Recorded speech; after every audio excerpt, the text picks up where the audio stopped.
All right, Game 6 is in the books. A very incomplete night for the Toronto Raptors. They fall to the Boston Celtics, 126-114. The Raptors now just 1-5 to start this season. Welcome to Nightcap. Randy Urban joined by Jack Armstrong, Leo Rautins, and Sherman Hamilton. And Sherman, I just want to say at the top, I have been working on my jumper just in case. You need to work on your jumper. Yeah, I was going to say you're telling me this, but go ahead. All right, Jack, I'm going to start with you because you're my friend. The Raptors started 6 of 7 from 3 to start. They go 1 for 13 for the next 14 shots from downtown. Why are they not able to find consistency on the offensive end? Well, first of all, Sherm, I don't think Pritchard could guard Randy. That's just how good he is.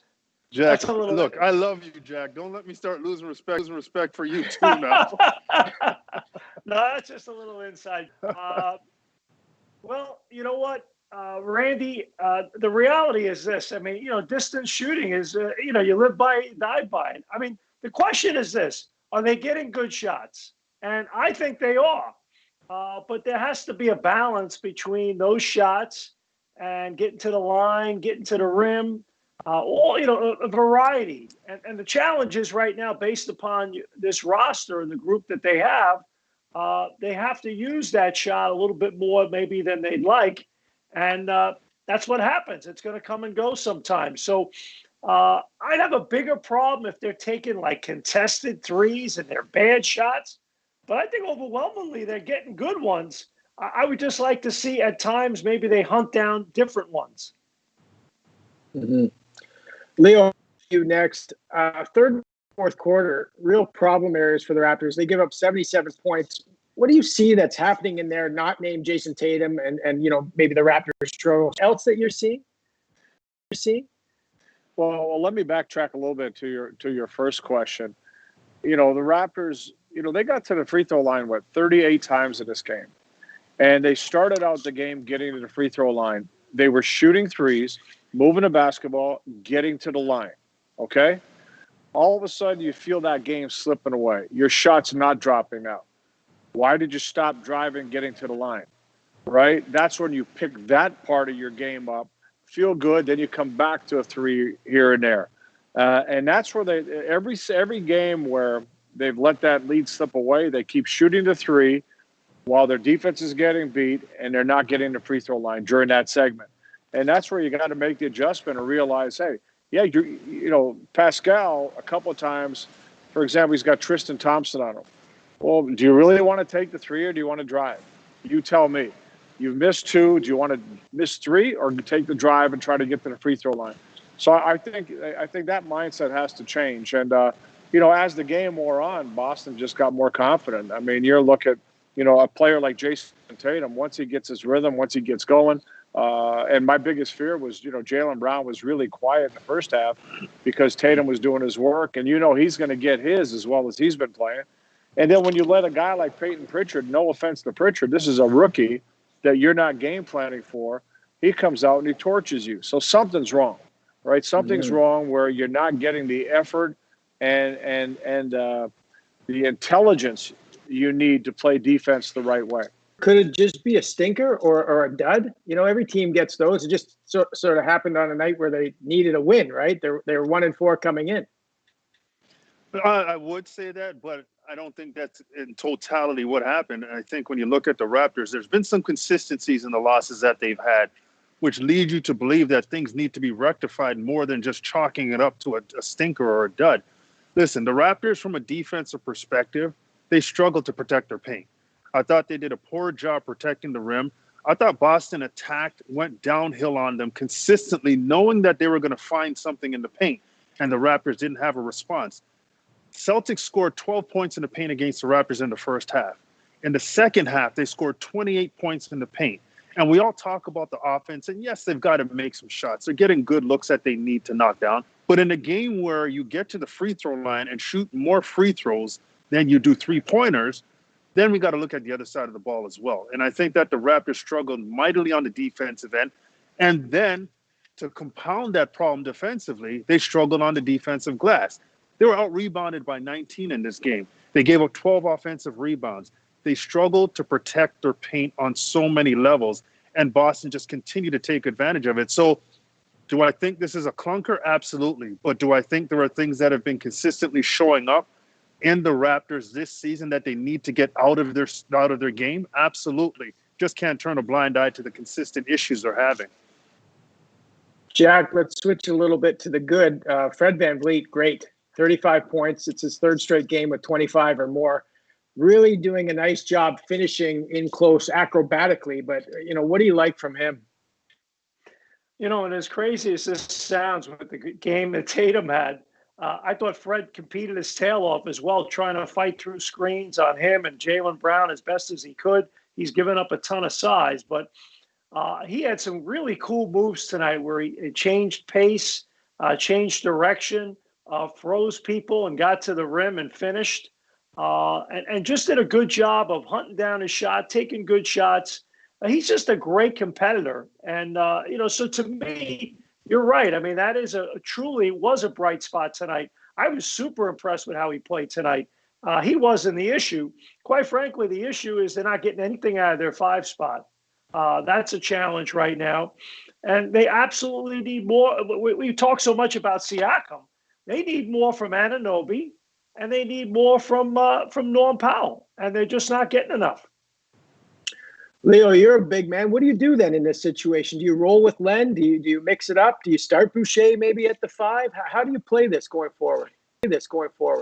Well, here's the problem that, Baines and Len, even Boucher, they're not the guys that are going to take the game for you. They're going to play off what everybody else is doing. So if Pascal's not playing to his potential, OG's not playing to his potential, Powell's not playing to his potential, and alongside with Kyle and Fred doing their thing, then you're putting a lot of excess pressure and asking these guys to do things that they can't do, right? They're not gonna be able to carry the team. They can complement the players.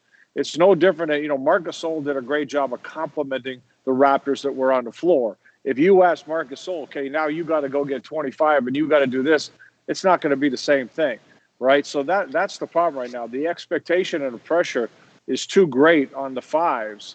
So now you might have to go small and maybe just to have more guys contributing, but that's not necessarily going to be the long-term solution either. So the reality is you just need more guys showing up and more guys playing on a consistent basis to have success. You're probably sick of talking about it, but Pascal's game, did you see him more comfortable tonight? I thought he had some nice stretches, especially in that second half. Yeah, I saw some brighter spots, as you would call it, for Pascal in that second half. And, even in those bright spots, you still saw the inability to look fluid, the inability to score at will. And, this is one of the things we're playing a game like this against the Boston Celtics. And a guy like Jason Tatum, who has a flowing, seemingly effortless, he's got a real pretty game in terms of his movement and how he scores the basketball and the different ways he can attack. I mean, he was 13 for 13 from the free throw line as well. But finishing through traffic, we saw him do that, the and ones, the ability to make plays around the defense. And then you look at the other side, and it looks like Pascal's disjointed in his movements and trying to get to the basket. So there were moments where I liked what I saw from Pascal, but those moments have to be extended. And Pascal, he's in that hole. He's got to continue to work through it and continue to grind it out because he's a better player than he's showing. And I think if he keeps his head down and doesn't get too overwhelmed with all the attention his game is getting from a negative perspective, he hopefully can help himself come out of this little phase. Jack, the Raptors went with everybody except Bembry and Matt Thomas in this one. Is there somebody in that bench unit that you think maybe deserves a little bit more run based on the play they had tonight or of late? Well, honestly, the one guy that deserves to play off the bench is playing a lot, and that's Chris Boucher. After that, it's been a mixed bag. I'm not going to lie to you. Every night, Nick Nurse is searching. And the reason why so many of those guys played, and Leo, you know this, you used to coach, and Sherman, you've been on some good teams, some not so good teams, and boy, I've coached some bad ones, and that's why I'm in broadcasting. But guess what? I mean, when you're searching like that, you got issues. And right now, I don't know the answer. I'll just use the analogy. There's 12 holes in the dike, and there's floods everywhere, and you only got 10 fingers, and you don't know where to start. And I think that's how Nick Nurse feels right now. Real quick, guys, about a minute and a half left. Leo, looking ahead, it doesn't really get much easier. Phoenix on Wednesday, and then it's still tough. Still tough. Yeah, it's tough. I mean, it's a grind. Winning is hard in the NBA, but these guys got to somehow summon the confidence that they used to play with and realize you got to do this together. It starts in the defensive end. You can't relax. You can't have lapses. And when things go a little south on offense, just, gather yourself. Slow it down. Get to the line. Stay in the game. Sherman, just under a minute to go here. Confidence, I think, is a big issue, right? You can just see it on their faces. You can see it when they rise up to shoot. How much do you think that plays a role in the struggles right now, and how do they right that? Well, I think it's playing a role for some players more than others, for sure. And you can see it in their decision-making. As you said, their shots, you can see the lack of confidence in their ability to execute. So confidence is a fleeting thing, right? It can come and it can go. And the strong ones are able to find a way to cultivate confidence in the darkest times. And said, going on the road is going to be difficult. So those guys are going to have to really galvanize and come together and figure it out, because it's any easier. Those teams that they're facing, maybe last year were cakewalks. This year, they're going to be dogfights. So, Sherman, you think I got a chance for a 10-day or what? Yeah, you got a chance for a 10-day at McDonald's. Come on, man. You played on the national team, right? Give me a little pointers here before we go. Okay, don't ever say that again. All right, that's it for us for now. Time to say goodbye to the crew. Appreciate you guys. Don't ask any more questions, Randy. Raps look to get back on track on Wednesday.